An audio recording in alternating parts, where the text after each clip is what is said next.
बिस्मिल्लाहिर्रहमानिर्रहीम। अस्सलामुअलैकुम। मैं हूँ आपकी उर्दू की मुअल्लिमा राहिला समीर। उम्मीद है तमाम तालिब इल्म खैरियत से होंगे और खुशबाश होंगे। हम पढ़ रहे हैं उर्दू बराए जमात शशम और इसका जो हम बाब पढ़ रहे हैं वो है पंजम, जिसका उन्वान है मुतनव्वे मौज़ूआत।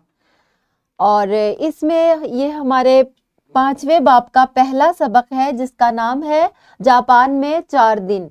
आज जो हमारा हासिल ताल्लुम है वो पढ़ना से मुतल्लिक है।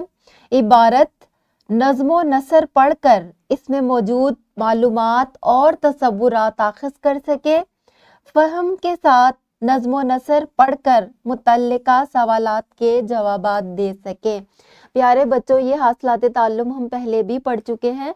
आज हम इसकी दोहराई करेंगे और आपको दोबारा से सिखाएंगे कि पढ़कर किसी भी इबारत में से मालूमात कैसे आख़िज़ करते हैं और सवालात के जवाबात कैसे देते हैं। इससे पहले कि हम आज का सबक आपको दोबारा से दोहराएं, एक तमहीदी सरगर्मी कर लेते हैं। ये कुछ कसीरुल इंतखाबी सवालात हैं जो कि मैंने आपके इसी सबक से लिए हैं, जापान के 4 दिन से। ये आपने अच्छे तरीके से पढ़ना है और ये जो कसीरुल इंतखाबी सवालात है इसके जवाबात आपने दुरुस्त जवाब पर दायरा लगाना है। वीडियो को पॉज करें और ये सरगर्मी करें। शाबाश, आपने अच्छे तरीके से इस सरगर्मी को कर लिया है। बढ़ते हैं आज के सबक की तरफ। जैसे कि हमारा हासिलात ताल्लुम था कि इबारत पढ़कर सवालात के जवाबात दें। हम एक इबारत पढ़ेंगे और कुछ सवालात के जवाबात देंगे। टोक्यो में आजकल हमारा रोजाना हजारों का खर्च है। 400 600 टैक्सी वाले को थमा देते हैं और माथे पर बल नहीं लाते। इसकी एक वजह तो हमारी तिब्बई और खानदानी दरिया दिली और दादो दहेज की आदत है। दूसरी ये कि येन $1 में 360 होते हैं। 1 रुपए में 70-75 जान लीजिए। एक येन का सिक्का बहुत दिन तो हमने देखा ही नहीं। एक रोज बड़ी जुस्तजू से मिला। किताब पढ़ने पर मालूम हुआ कि एक येन में 100 सेन भी होते हैं। किसी जमाने में होते होंगे। ये किस्सा है जबकि आतिश जवां था और हमारे यहाँ भी पैसे में दमड़ियाँ और दमड़ियों में कोड़ियाँ होती थी।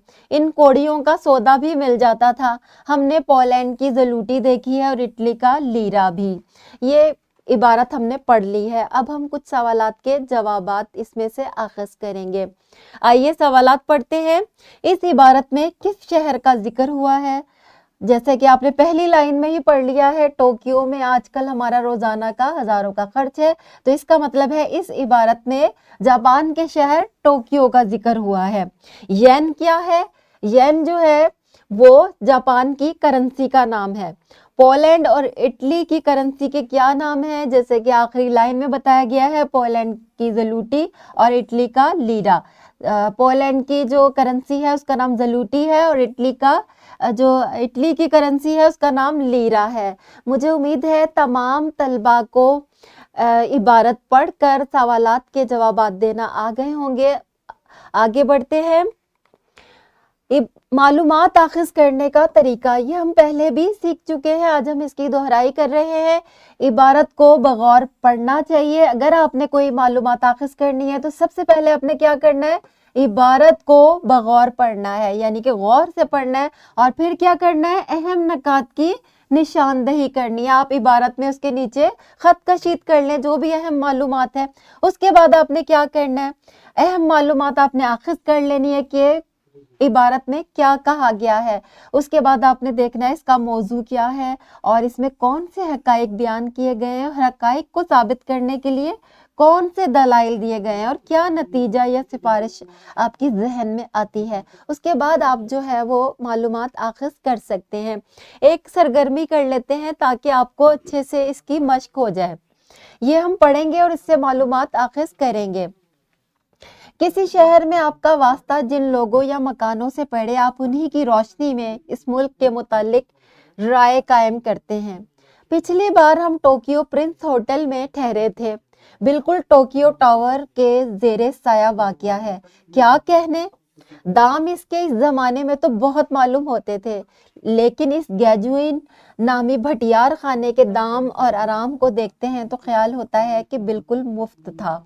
ٹوکیو پرنس میں رہنے اور وہاں سے جانے کے بعد ہم نے جاپان کے متعلق ہمیشہ یہی کہا کہ ایک بار دیکھا ہے دوسری بار دیکھنے کی ہوس ہے۔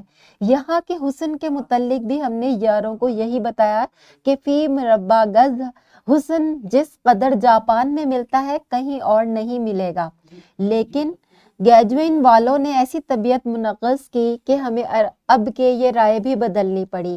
یہاں کے سبزے اور آب و ہوا کی بھی ہم نے تعریف کی تھی، معلوم ہوا مبالغہ کر گئے، بس ہرے ہرے پودے ہیں، کوئی خاص بات نہیں۔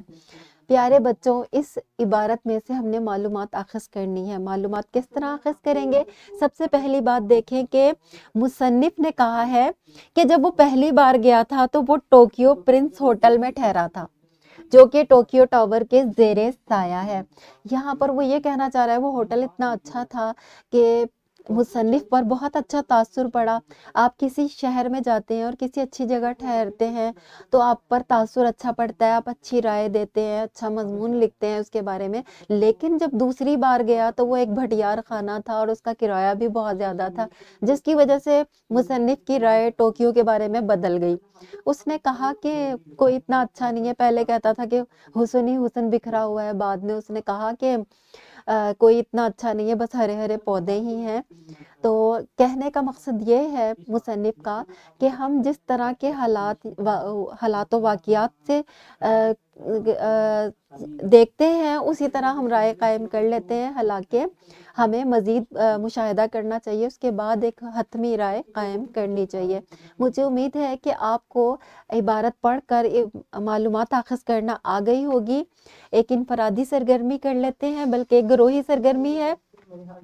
سبق کے اختتام پر طلبہ کو جوڑیوں میں تقسیم کریں، سبق سے مختلف اقتباسات ایک دوسرے کو سنانے اور اس سے متعلق معلومات اور خیالات زبانی بیان کرنے کا کہیں۔ انفرادی سرگرمی آپ کی یہ ہے، اس سفر نامے میں جاپان کے متعلق جو معلومات بیان کی گئی ہے انہیں اپنے الفاظ میں بیان کریں۔ یہ ایک ورک شیٹ ہے جو کہ اس ویڈیو کے ڈسکرپشن میں موجود ہے، اس سے آپ استفادہ حاصل کر سکتے ہیں، اور مجھے امید ہے کہ آپ کو عبارت پڑھ کر معلومات اخذ کرنا بھی آ گئی ہوگی اور سوالات کے جوابات دینا بھی آ گئے ہوں گے۔ ملتے ہیں اگلے لیکچر میں، تب تک کے لیے اللہ حافظ۔